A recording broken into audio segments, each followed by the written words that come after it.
Almost 50 years before the mechanical recording of the human voice, the English journalist Henry Mayhew began to compile a natural history of London's labouring poor. He roamed the streets of mid-19th century London, armed with nothing more than patience, shorthand, and what seems to have been a remarkable ear for the peculiarities of idiomatic English. He recorded the witness of several thousand men and women who plied their meagre and uncertain trades in the Victorian metropolis. Mayhew hoped to extract some large-scale scientific generalization from the inquiry, but in the event he was overwhelmed by the sheer quantity and richness of his material, so that by his own standards the enterprise was a failure.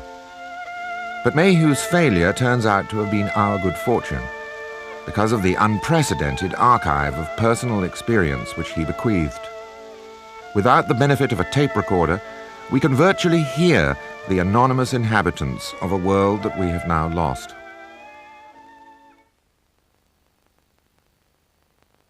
There was something refreshingly haphazard about Mayhew's sampling techniques. For example, he seems to have encountered one of only 2 false eye makers in London at the time. This one made doll's eyes as a sideline, and Mayhew was no doubt surprised to hear that there were seasonal variations in the trade. There's a brisk and a slack season to our business, as well as in most others. After the Christmas holidays up to March, we have generally little to do. But from that time, eyes begin to look up a bit, and business remains pretty good until the end of October. Where we make 1 pair of eyes for home consumption, we make 10 for exportation. A great many eyes go abroad. Yes, I suppose we shall soon be overpopulated with dolls if a great number were not to emigrate every year. The annual increase of dolls goes on at an alarming rate. The yearly rate of mortality must be very high to be sure, but it's nothing to the rate at which they're brought into the world. I also make human eyes. These are 2 cases. In the one, I have black and hazel, and in the other, blue and grey. Here, Mayhew reports, the man took the lids off a couple of boxes about as big as binnacles that stood upon the table. They each contained 190 different eyes, and so like nature, Mayhew says, that the effect produced upon a person unaccustomed to the sight was most peculiar and far from pleasant. Here, you see, are the ladies' eyes. You see, they've got more sparkle and brilliance about them than the gentlemen's. Here are 2 different ladies' eyes. They belong to fine-looking young women, both of them. When a lady or a gentleman comes to us for an eye, we're obliged to have a sitting, just like a portrait painter. We take no sketch, but we study the tints of the perfect eye. There are a number of eyes come over from France, but these are generally what we call misfits. They're sold cheap, and they seldom match the other eye. And again, by not fitting tight over the ball like those made expressly for the person, they seldom move consentaneously, as it is termed, with the natural eye, and have therefore a very unpleasant and fixed stare. Worse, almost, than the defective eye itself. Now, the eyes that we make have such a natural appearance and move so freely that I can assure you that one gentleman who got one of his from me passed 9 doctors without the deception being detected.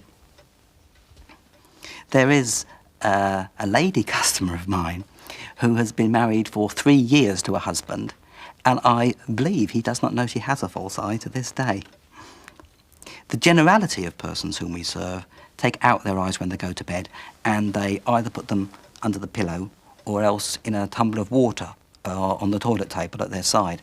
Most married women, however, never take their eyes out at all. Some people wear out a false eye in half the time of others. This does not arise from the greater use of them or from rolling them about, but from the increased secretion of the tears, which act on the false eye like acid on a metal and corrodes and roughens the surface. This roughness produces inflammation, and so a new eye becomes necessary. The Scotch lose a great many eyes. Why, I cannot say. And the men in this country lose more eyes, nearly 2 to 1. We generally only make one eye, but I did once make 2 eyes for a widow lady. She lost one first, and we repaired the loss so well that on losing the other eye, she got us to make her a second. False eyes are a great charity to servants. If they lose an eye, no one will engage them. In Paris, there's a charitable institution for the supply of false eyes to the poor, and I really think if we had a similar establishment in this country for the furnishing of artificial eyes for those whose bread depends upon their looks, it would do a great deal of good. We always supply eyes to such people at half price. My normal price for an eye is £2 and 2 shillings. This eye, for example, is a couple of guineas, and as fine an eye as you would wish to see in any young woman's head. One of the least appealing occupations was the gathering of dog dung, called pure, because it was used to purify leather. Mayhew wrote a lot about the armies of people who scavenged the streets for reusable waste, anything from cigar ends to nails, and of course rags and bones. This pure finder, to Mayhew's astonishment, could read and write, and, as he said, appeared to have been a person of natural good sense. She had once been more prosperous when she was married to a waterman on the river. We did very well together for a number of years until he lost his health. Then we parted with everything we had in the world, and at last, when we'd no other means of living left, we were advised to take to gathering pure. At first I couldn't endure the business. I couldn't bear to eat. I couldn't bear to eat a morsel, and I was obliged to discontinue it for a long time. My husband kept at it, though. He could do that well enough, and he couldn't walk fast enough, and he couldn't lift his hands as high as his head, but he managed to work under him and so put the pure in the basket. But when I saw that poor fellow, he couldn't make enough to keep us both, I took heart and I went out again, and I used to gather more than he did. That was 15 years ago, and times was good then. We used to do very well. We only gathered a pailful in the day. We could live very well, but we used to do much more than that. We could do much more than that. Because there weren't near so many people at the business, and pure was easier to be had. For my part, I can't tell where all the poor creatures have come from of late years. The world seems growing worse and worse every day. You pulled down the price of pure, that's certain. But the poor things, I mean, yeah, they've got to do something. They can't starve while there's something to be got. And not later than 6 or 7 years ago, it was 3 and 6, or 4 shillings a pailful, and a ready sale for as much as you could get. But now it's only a shilling. In some places 1 and 2pence a pailful. And as I said before, there's so many at it. There's not much left for a poor old creature like me to find. And the men that are smart and strong, they do the most, of course. And, well, they do very well, and they manage to live. 6 years ago, my husband, he complained he was ill. And in the evening, and he lay down in the bed, we was in Whitechapel then, and he took a fit of coughing, and he was smothered in his own blood. Dear, the troubles I've gone through. I had 8 children at one time. There's not one of them left alive now.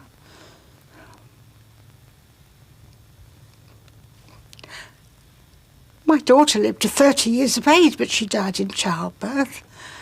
And since then, I've had nobody in the wide world to care for me. None but myself, all alone as I am.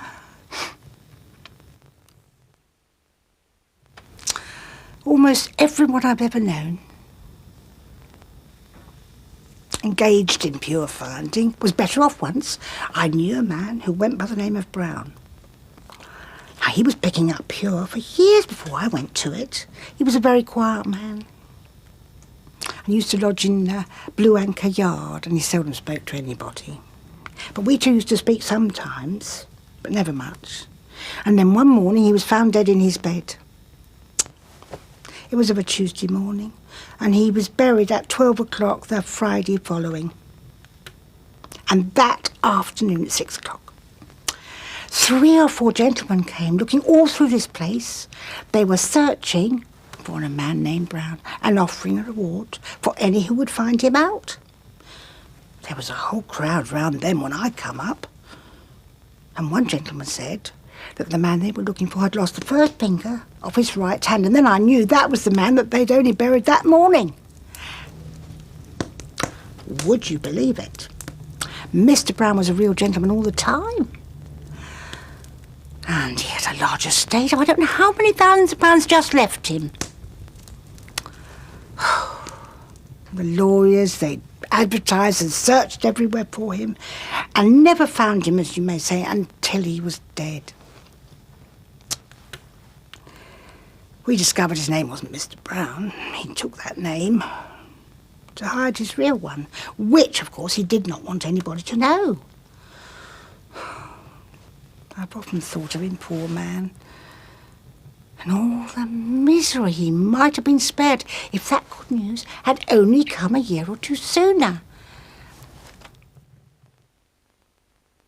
Mayhew calculated that there were 30,000 costermongers in London, sellers of fruit, vegetables and fish, from whom for a penny you could buy 2 bloaters, a bunch of turnips, a half pint of nuts or a plate of sprats. Mayhew was wide-ranging in his questions to the people he met, but usually started his conversations by seeking everyday details of trade. Times is bad, sir. It's a deadish time. I don't do so well at present as in middleish times, I think. When I served the Prince of Naples, not far from here, I did better and times was better. That was 5 years ago, but I can't say to a year or two. He was a good customer, and very fond of peaches. I used to sell them to him at 12 shillings the plasket when they was new.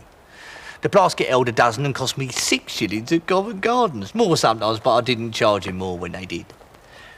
His footman was a black man, and an ignorant man quite. And his housekeeper, she was an Englishwoman.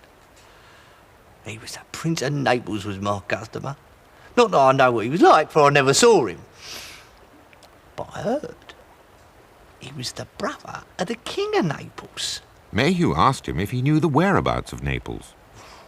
I can't say where Naples is, but if you ask at Euston Square, they'll tell you the fare there and the time to go in. Maybe in France, for anything I know, in Naples. Or Ireland. When you ask at the square, I went to Croydon once by rail and slept the whole way without stirring, and so you made to Naples, for anything I know. And did he know that the Pope was a neighbour of the King of Naples? What? Do you mean living next door to him? But I don't know nothing about the King of Naples, only the Prince. I don't know what the Pope is. Is he any trade? It's nothing to me when he's no customer of mine. I ain't got nothing to say about nobody that ain't no customer. Mayhew asked him where he bought his merchandise. Well, his crabs is caught in the sea, of course. I'll get some at Billingsgate I never saw the sea, but it's salt water, I know. I can't say whereabouts it lays. It's all in the hands of the Billingsgate salesman, all of it. I've heard of shipwrecks at sea, caused by drowning, in course. I never heard of the Prince of Naples was ever at sea. I'm not to talk about him. I mean, such a customer when he lived near here. Well, he fond of peaches. Not that I ever saw him, you understand. That black footman of his, he would take the plasket, bring me the money. Did I tell you how much? 12 shillings for peaches, what cost me 6. Had he ever been in France? I was never in France, sir. No, sir, never. I've done other way. What hours did he work? Well, I worked these streets and courts at all times. I worked them by moonlight, not that you could see the moonlight where it was busy. How far off did he think the moon was? I couldn't say how far the moon is, officer. It's nothing to me. But I've seen it a good bit higher than St Paul's. And the sun? I don't know nothing about the sun, what you ask? It must be nearer than the moon, for it's warmer. And if they're both fire, well, that shows it. It's like the taproom grate and that bit of gaslight to compare the two is. And did he know what sort of building St Paul's was? Church, sir, so I've heard. I was never in a church. But he'd heard of God, presumably. Oh, yeah, I've heard of God. He made heaven and the earth. And the sea? I never heard as he made the sea. That's another thing you best learn about that at Billingsgate. God Almighty made the world, and the poor bricklayers, labourers built the houses afterwards, that's my opinion. But I can't say, for I was never in no school. Only always hard at work and know nothing about it. But he knew about Jesus Christ, our Redeemer. Jesus Christ? Yeah, I've heard of him. Redeemer. I only wish I could redeem me Sunday dogs from me uncle. An intelligent and trustworthy man, Mayhew reports, computed that not 2 in 10 costermongers had ever been in the interior of a church. But when Mayhew pursued his inquiries with this coster girl, he found a surprising amount of scriptural knowledge, most of it garbled, when he asked her about religion. Oh, only last night Father was talking about religion. We often talks about religion. Father has told me that God made the world. And I've heard him talk about the first man and woman as was made and lived. Must be more than 100 years ago now. But I don't like to speak on what I don't know. Father too has told me about our Saviour, what was nailed on a cross to suffer for such poor people as we is. Father has told us too about his giving a great many poor people a penny loaf and a bit of fish each, which proves him to be a very kind gentleman. 10 Commandments was made by him, I've heard say, and he performed them too, among other miracles. Yeah, this is part of what our Saviour tells us. We are to forgive everybody and do nobody no injury. Don't think I could forgive an enemy if she injured me very much. Sure, I don't know why I couldn't, unless it is that I'm poor and never learned to do it. If a girl stole my shawl and didn't return it back or give me the value on it, I couldn't forgive her. But if she told me she lost it off her back, I shouldn't be so hard on her. We poor girls ain't very religious. But we are better than the men. We all of us thanks God for everything, even for a fine day. As for sprats, we always say they're God's blessing for the poor and think it's hard of the Lord Mayor not to let them come in before the 9th of November just 'cause he wants to dine off them. Which he always do. Yeah, we knows for certain they eat plenty of sprats at the Lord Mayor's blanket. Mayhew asked her about the creation. They say in the Bible that the world was created in 6 days. The beasts, the birds, the fish and all. But sprats was among them, in course. There was only one out at that time as was made, and that was the ark for Adam and Eve and their family. Seems very wonderful indeed how all this world was done so quick. Should have thought England alone would have took double the time, shouldn't you, sir? But then it says in the Bible, God Almighty's a just and true God, and of course, time will be nothing to him. What did she think about death?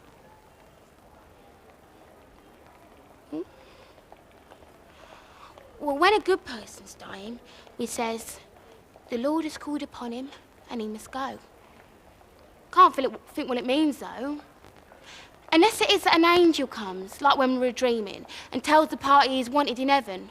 And where was heaven then? Oh, I know where heaven is. It's above the clouds. And they're placed there to prevent us seeing into it. It's where all the good people go. But I'm afraid there's very few costers among the angels. Especially those that deceives poor gals. Mayhew then asked her about the phrase, world without end. What did she make of that? Nah, I don't think this world could well go on forever. There's a great deal of ground in it, certainly, and it seems very strong at present, but they say there's to be a flood on Earth and earthquakes, and that'll destroy it. Earthquake ought to have took place some time ago, as people tells me. Never heard no more about it. If we cheats in the streets, I know we shan't go to heaven. But it's very hard upon us, for if we didn't cheat, we couldn't live, profits is so bad. It's the same with the shops. Suppose the young men there won't go to heaven neither. But if people won't give the money, both costers and tradesmen must cheat, and that's very hard. Why, look at apples. Customers want them for less than they cost us. So we're forced to shove in bad ones as well as the good ones. And if we're to suffer for that, well, it does seem to me dreadful cruel. Sacrificed, Mayhew wrote, in the struggle to live, aye, and to live merely. Mind, heart and soul are all absorbed in the belly.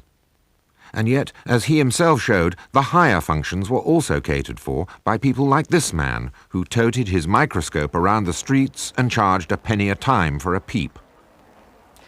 I began my street life with exhibiting a telescope. I gave up the telescope for this reason. My brother-in-law was going to America and was anxious to call in all his money. The telescope was sold. And my sister, the professed cook, fearing that I should be without a means of living, bought for me a microscope out of her own earnings, which cost her £5. She said, "The microscope is better than the telescope, for the nights are so uncertain." She was quite right. For when the telescopes have been idle for 3 months at a time, I can exhibit my microscope day and night. She gave it to me as a mark of her respect. That instrument has enabled me to support an afflicted and aged mother and to bury her comfortably when she died. My microscope contains 6 objects, which are placed on a wheel at the back, which I turn round in succession. The objects are in cell boxes of glass. The objects are, all of them, familiar to the public, and are as follows. 1, the flea. 2, the human hair, or the hair of the head. 3, a section of the old oak tree. 4, the animalculi in water. 5, cheese mites. And 6, the transverse section of cane used by schoolmasters for the correction of boys. The first I exhibit is the flea, and I commence a short lecture as follows. "Gentlemen," I says, "the first object I have to present to your notice is that of a flea. I wish to direct your attention especially to the head of this object. Here you may distinctly perceive its proboscis or dart. It is that which perforates the cuticle or human skin, after which the blood rises by suction from our body into that of the flea. Thousands of persons in London have seen a flea, have felt a flea, but have never yet been able, by the human eye, to discover that instrument which made them sensible of the flea about their person, although they could not catch the old gentleman. Having shown you the head and shoulders, with its darts, I shall now proceed to show you the posterior view of this object, in which you may clearly discover every artery, vein, muscle and nerve exact like a lobster in shape, and quite as large as one at 2 shillings and 6pence. That pleases them, you know. And sometimes I add, to amuse them, an object of that size would make an excellent supper for half a dozen persons. That pleases them. One Irish woman, after seeing the flea, threw up her arms and screamed out, "Oh, Jesus, and I've had hundreds of them in my bed at once." She got me a great many customers from her exclamations. You see, my lecture entices those listening to have a look. Many listeners say, "Ain't that true and philosophical and correct?" And I've had some give me 6pence and say, "Never mind the change. Your lecture is alone worth the money." Now proceed to number 2. The next object I have to present to your notice, gentlemen, is that of the hair of the human head. You perceive that it is nearly as large as yonder scaffolding poles of the House of Lords. I say that when I'm on Westminster Bridge, because it refers to the locality and is a striking figure and excites the listeners. Now comes number 3. This, gentlemen, is the brave old oak, a section of it not larger than the head of a pin. Looking at it through this powerful instrument, you may plainly perceive millions of perforations or pores through which the moisture of the earth rises in order to aid its growth. Of all the trees of the forest, none is so splendid as the brave old oak. This is the tree that braves the battle and the breeze, and is said to be in its perfection at 100 years. Who that looks at it would not exclaim in the language of the song, "Woodman, spare that tree and cut it not down."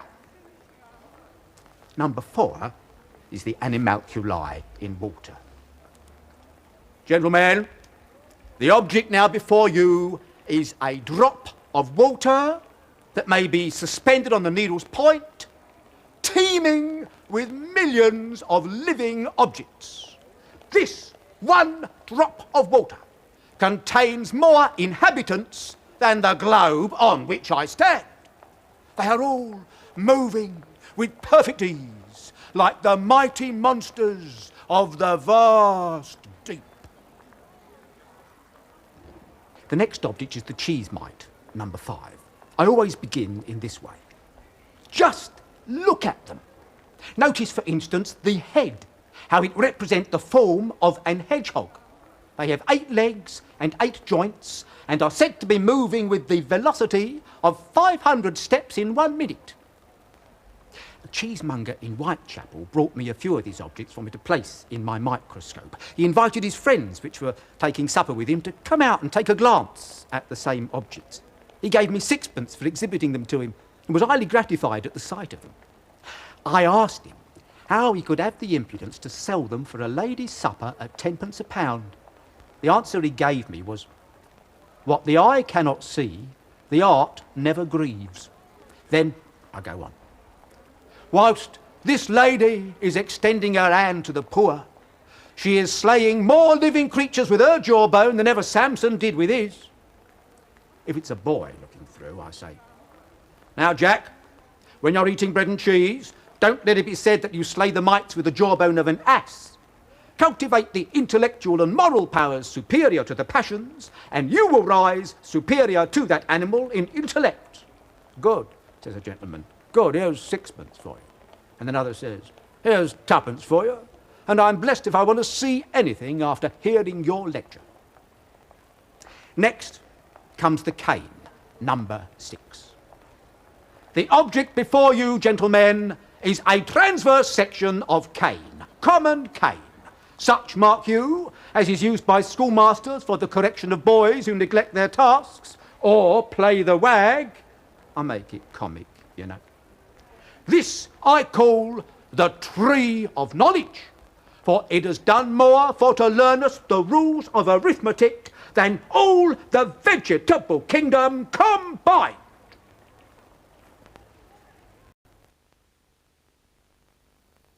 Even the fashionable parts of London had their quota of street people, some of whom gave Mayhew a perceptive, if jaundiced, account of their contacts with the upper classes. This old woman sold milk fresh from the cow in St. James's Park. It's not at all a lively sort of life, selling milk from the cows. And some thinks it's a gay time in the park. I'm often dull enough.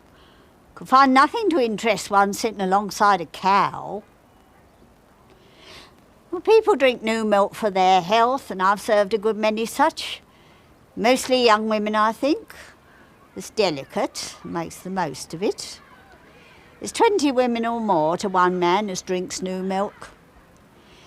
If they were set to some good hard work, it'd do 'em more good than new milk or ass's milk either, I think. Let 'em go on a milk walk to cure themselves, that's what I say. Some children come pretty regularly with their nurses to drink new milk. Some brings their own china mugs to drink it out of, nothing less is good enough for them. I've seen the nurse girls frightened to death about them mugs. I've heard one young child say to another, "I should tell Mamma that Caroline said hello to a mechanic who come and shook hands with her." Girl was as red as fire. Said it was her brother. Oh, yeah. There's a deal of brothers come to look for their sisters in the park. Yeah, the biggest fools I sold milk to is servant girls out for the day. Some has to have a day or a half in the month. The mistresses should keep 'em at home, I say. Not let 'em out to spend their money and get into nobody knows what company for the holiday. Mistresses is too easy that way. Such girls as make fools of themselves in liking a soldier to run after 'em. I seen one of 'em and, well, some would call her pretty. And the prettiest is the silliest and easiest tricked out of their money. That's my opinion anyhow. Well, I seen one of 'em, and more than one, walk with a soldier, and then they'd stop a minute, and she'd give him something out of her glove, and then they'd come over to me, and he'd say to her, "Mayn't I treat you to a little new milk, my dear?" And he'd change a shilling. Well, of course, the fool of a girl had given him that there shilling. Mayhew asked her if there were any older customers. Oh, yeah, now and then there's some oldish gentlemen anyhow. They're idle men, lounging about the stall, though there's no nonsense there. They tell me too there's not so much lounging about as there was. Them that knows the trade longer than me think so. Them children is a great check on the nurses, and they can't be such fools as the servant maids. But if you elderly people drinks new milk, it's mostly the young.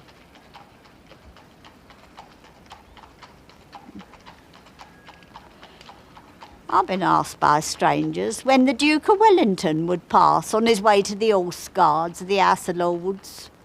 He's pretty regular. I've had sixpence given me, not above once or twice a year, to tell strangers where was the best place to stand to see him as he passed. I don't understand about this great exhibition, but no doubt no more new milk will be sold when it's opened. That's all I cares about. One of Mayhew's longest and most detailed interviews was with Jack Black, one of the few people to be identified by name. Black called himself the Queen's rat-catcher. For providing vivid, sustained, and often harrowing detail in a tone of total matter-of-factness, he has no equal in the 2 million or so words of Mayhew's book. Oh, I should think I've been a rat in a most for 35 years. Indeed, I may say from my childhood, for I've kept at it almost all my life. I've been dead near 3 times from bites as near as a toucher. I once had the teeth of a rat break in my fingers, which was dreadful bad and swollen and putrefied. I had to have the broken bits pulled out with tweezers. Now, the worst bite I ever had was at the Manor House Haunty, kept by Mr. Burnell. I was there one day and he had some rats get loose and he asked me to catch them for they was wanted for a match that was on that afternoon. Well, I picked up a lot, indeed I had one in each hand and another again my knee, and I came on a sheaf of straw, which I turned over and there was a rat there. Well, I couldn't lay hold of him because my hands was full, and as I stooped down, he ran up the sleeve of my coat and bit me on the muscle of the arm. I shall never forget it. It turned me all of a sudden, made me feel numb. In less than half an hour, I was took so bad I was obliged to be sent home to get someone to drive my cart for me. It was terrible to see the blood that came from me. I bled awful. Burnell, seeing me so bad, said, "Hey, Jack, take some brandy, you look so awful bad." The arm swollen, it must have weighed 1.5 tons, so I could hardly lift it, and it was so painful I couldn't bear my wife to ferment it. I was kept in bed for 2 months because of that bite of Burnell's. I was weak, I couldn't stand, dreadful feverish, all wolf-like, and I knew I was going to die. Because I remember the doctor coming in and opening my eyes to see if I was still alive. The first rats I caught was when I was 9 years of age. I catch them at Mr. Strickland's, a large cowkeeper in Little Albany Street, Regent's Park. In those days, there was all fields and meadows in them parts, and I recollect there was a big orchard on one side of the meadow. I was only doing for a game, and there was lots of ladies and gents looking on and wondering at seeing me taking these rats from under a heap of old bricks and wood when they had collected themselves. I had a little dog, a little redding it was, and I wanted the rats for to test my dog with. I'd been a lad what was fond of the sport. Well, when I was about 15, sir, I turned to bird fancying. I was very fond of the sombre linnet. I was very successful in raising them and sold them for a deal of money. I've got a strain of them by me now. And I rizzed them from some I purchased from a person in the coal yard, Drury Lane. I give him £2 for the periwinkle strain. But then afterwards I heard of a person with, as I thought, a better strain, Lawson of Holloway. And I went and gave him 30 shillings for a bird. I then rizzed them. I used to go up and catch the nestlings off the common and rizz them under the old train birds. The linnet's a beautiful song, sir. There are 24 changes in a linnet song. They sing toys, as we call them. That is, they make sounds which we distinguish in the fancy as tolic, eka, eka, quaker, leweets, eka, eka, single, eka, eka, quaker, wheats, or eek, eek, quaker, chowls, eager, piper, chowl, laugh, eager, poi, chowls, rattle, pipe, fear, pew, and poise. Now, I know this seems Greek to you, sir, but it's the terms we use in the fancy. The term we use for fear is a sound like fear, as if they was frightened. Laugh is a kind of shake, nearly the same as a rattle. When I found I was master of the birds, I then turned to my rat business again. I had a little rat dog, a small black tan terrier by the name of Billy, and he was the greatest stock dog in London of that day. He is the father of the greatest portion of small black tan terriers in London now, which Mr. Isaac, the bird fancier in Princess Street, purchased one of the strain for £6 or £7, which Jimmy Massey afterwards purchased one of the strain for a monkey, a bottle of wine and £3, and that was the rummest bargain I've ever made. One of the strain of this little black tan dog would draw a badger 12 or 14 pounds to his £6, which is done for a wager, because it was thought the badger had had his teeth drawn, but he hadn't, which was proved by his biting Mr. Powell of Birmingham, for he took a piece clean out of his trousers, which was pretty good proof, and astonished them all in the room. It's 15 years since I first worked for government. I found that the parks was much infested with rats, which had undermined the bridges and gnawed the drains. So I made application to Mr. Wesley, the superintendent of the park, and he spoke of it, and it was wrote to me that I was to fulfil the situation and that I was to have £6 a year. But after that, it was altered, and I was to have so much a head, which was threepence. After that, Newton, who was a Warmint destroyer to Her Majesty, dying, I wrote to the Board of Ordnance when they appointed me to each of the stations in London. That was to the Regency Park Barracks, to the Knightsbridge and Portland Barracks, and to all the other barracks in the metropolis. I've got the letter by me now, in which they says they is proud to appoint me. One night in August, a night of a very heavy storm, which maybe you may remember, sir, I was sent for by a medical gent as lived opposite the Load of Hay, Hampstead, whose 2 children had been attacked by rats while they were sleeping in their little cots. I traced the blood which had left lines from their tails through the openings in the lath and plaster, which I followed to where my ferrets come out of. They must have come up from the bottom of the house to the attics. The rats gnawed the hands and feet of the little children. The lady, hearing them crying, got up out of her bed and called to the servant to know what the child was making such a noise for, when they struck a light. And then they see the rats running away to the holes. The little nightgowns was covered with blood, as if their throats had been cut. I asked the lady to give us one of the gowns to keep as a curiosity, for I considered it a phenomenon, and she gave it to me. But I was never so vexed in all my life as I was told the next day that a maid had washed it. I went down the next morning and exterminated them rats. I found they was of the species of a rat which we term the blood rat. A dreadful, spiteful fella, a snake-headed rat, and infests the dwellings.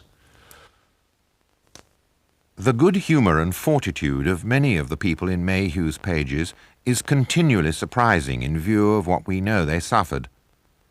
But there were occasionally characters who presented Mayhew with a rigmarole of pure misery. One of these, by an ironic twist, was a street clown, and he's a reminder at the end of this brief survey of Mayhew's Londoners of how wretched life could seem in the London of the 1850s. My necessities forced me into a public line, which I'm far from liking. I pull trucks at 1 shilling a day rather than get 12 shillings a week at my business. I've tried to get out of the line.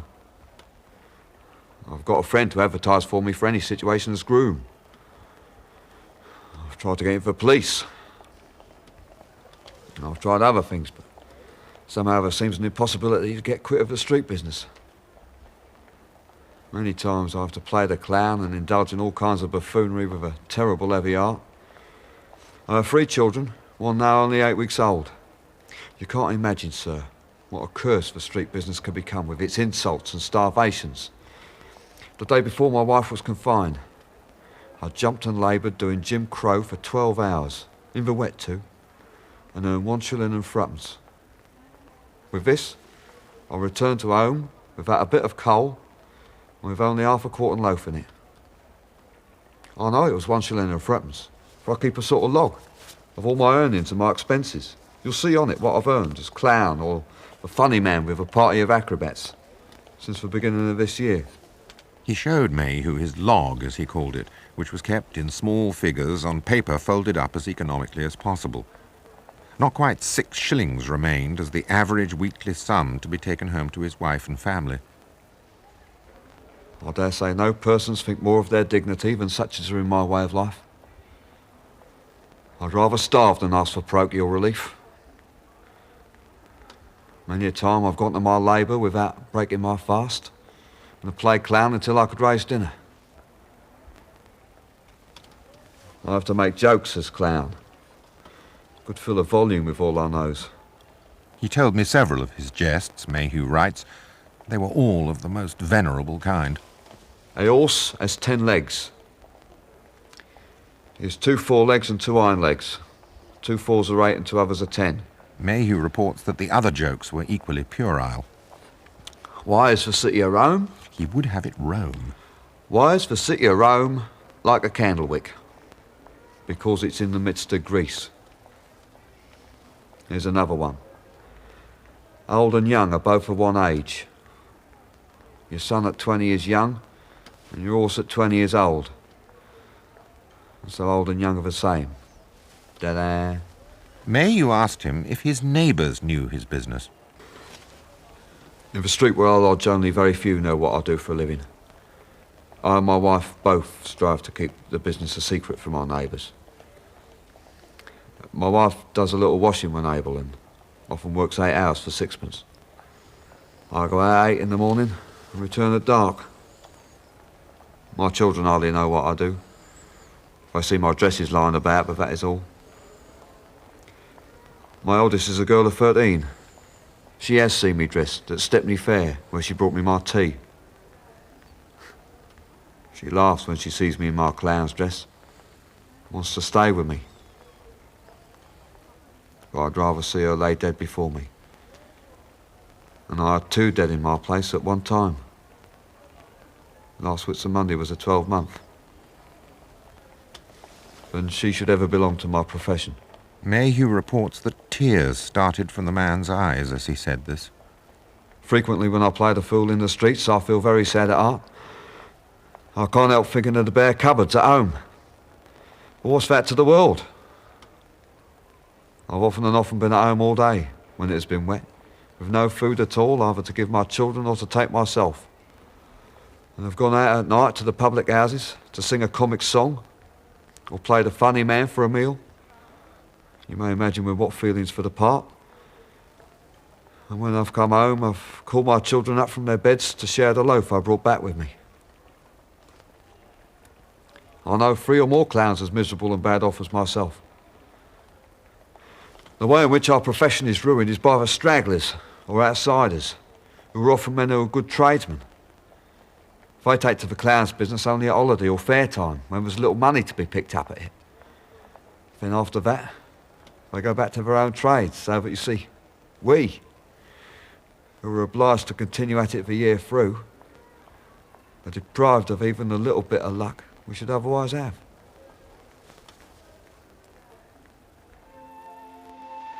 Next up, a quick roundup of what's coming up across the UK TV network, so stay with us.